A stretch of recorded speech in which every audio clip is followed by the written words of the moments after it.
Let's build. My name is Dubois, and this is the Pan-African product.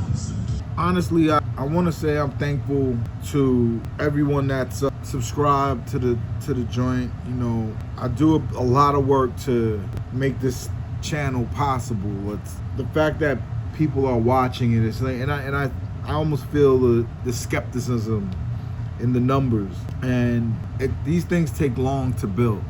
A channel like this, a medium like this, you have to know that consistency is at the foundation of building an audience for a channel. And the subscribers are nice, but it'll be where I want it to be when we're having a conversation with each other.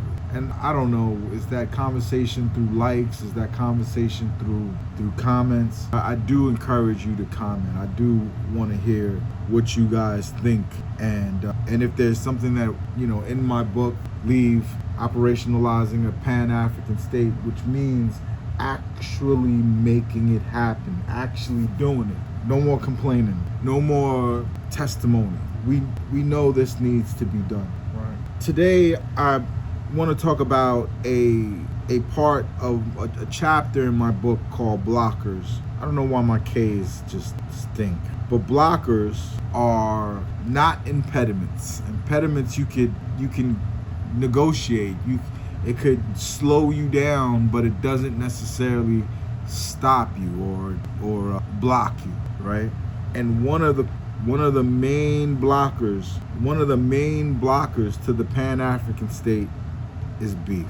The best way to analyze beef is to show how beef manifests itself. Beef is something very natural in our society today.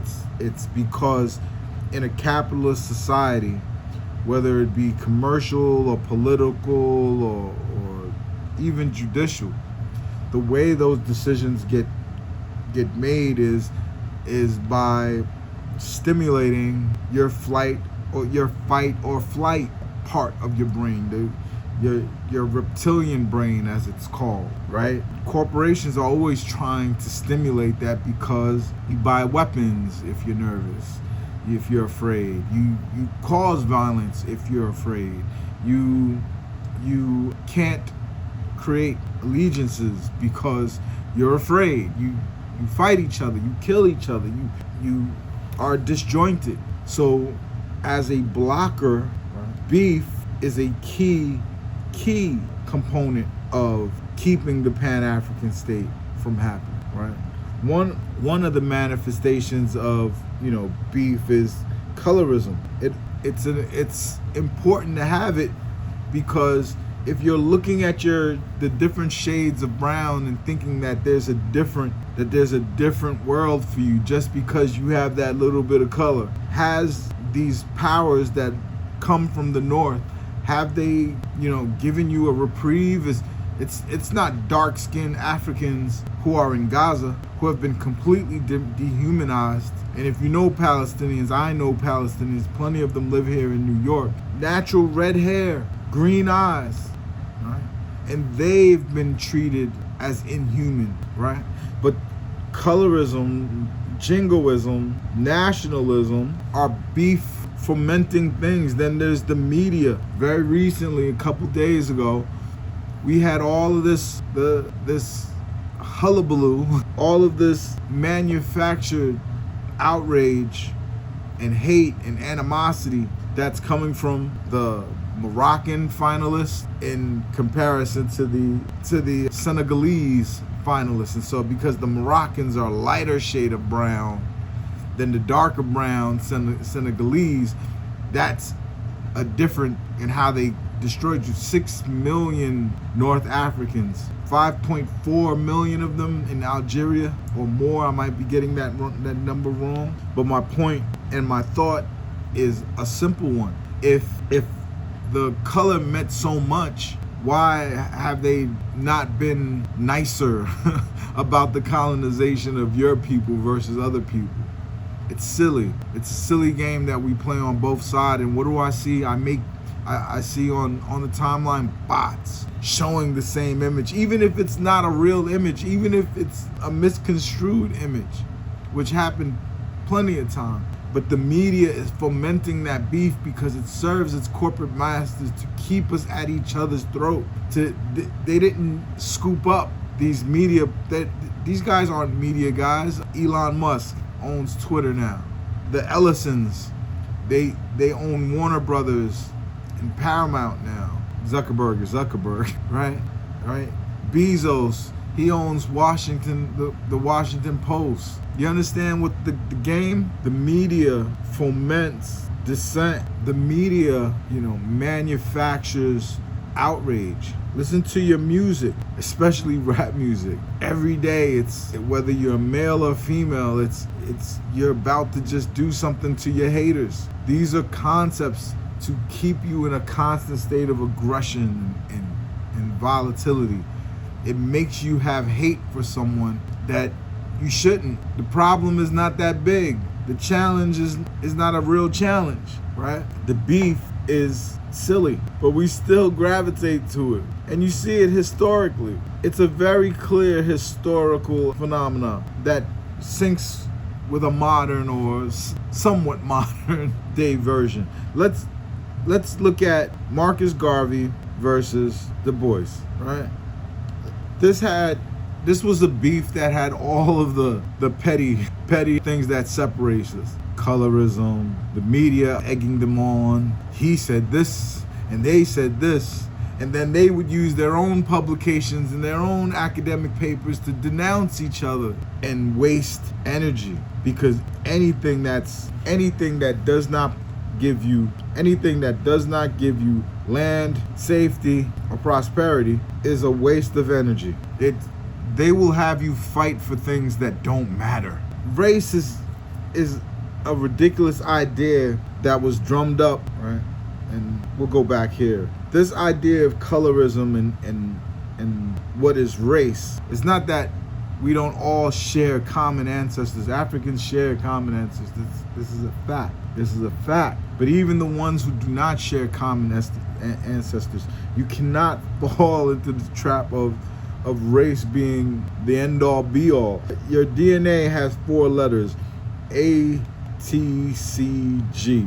Your RNA has 4 letters, A, U, C, G. But the human genome has 3 billion letters. To make you who you are, you have 3 billion letters in the human genome.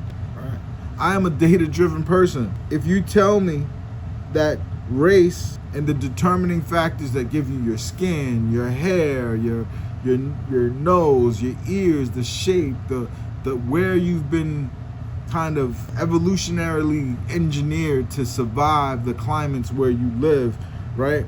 Race still only equals about 300 letters. And what is 300 letters? 300 letters looks something like this. It's easy math, right? Nothing. This much of you is your race. This much of who you are is your race. The Pan-African state has to be, is about race, but not because of us, but because of them. We have to be inclusionary where they were exclusionary. All of us form together and exist together and solve this beef, because if we solve this beef, we can live in peace for thousands of years. You can't let the music, news, which just seems to just be fanning the flames, repeating anything that the State Department tells them.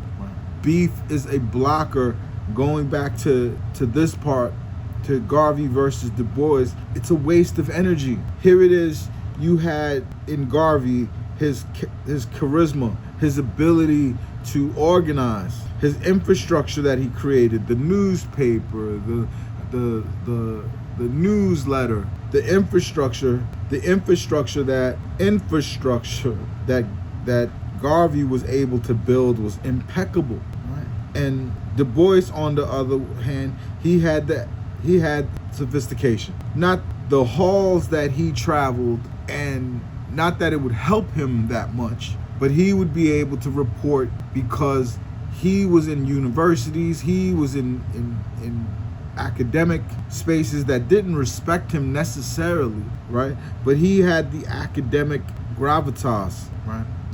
If you were able to put them together, they would be an unstoppable force. An unstoppable force that if they just didn't beef, and a lot of it was deeply personal, a lot of it was their own insecurities when you read it. And W.E.B. Du Bois himself, he said that he regretted a lot of that and he recognized it for what it was. But that type of beef manifests itself into modern day just because it's so deeply ingrained in us. The modern day version is Tupac and Biggie. Tupac, like W.E.B. Du Bois, was getting bad advice. And Biggie, if you believe the stories, and I do, I live in a very similar, I live in a neighborhood a few blocks away from where Big grew up, and you have similar friends, you have hangouts where you encounter each other, you know each other, you recognize each other.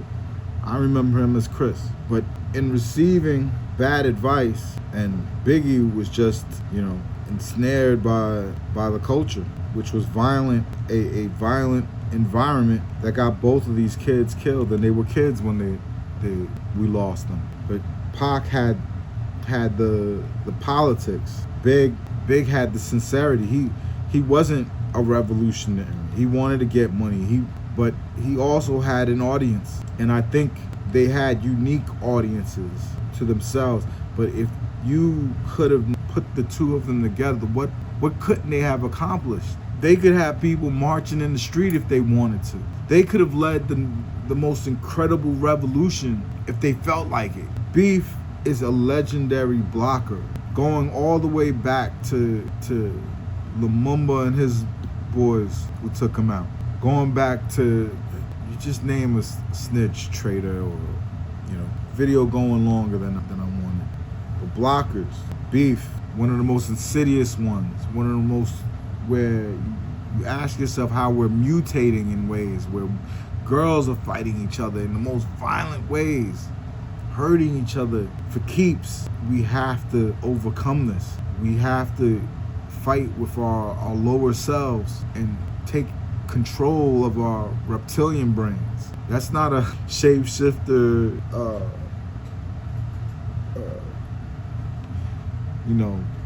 reptilian conversation. It's not the medical name for the part of the brain. I'm grasping for that.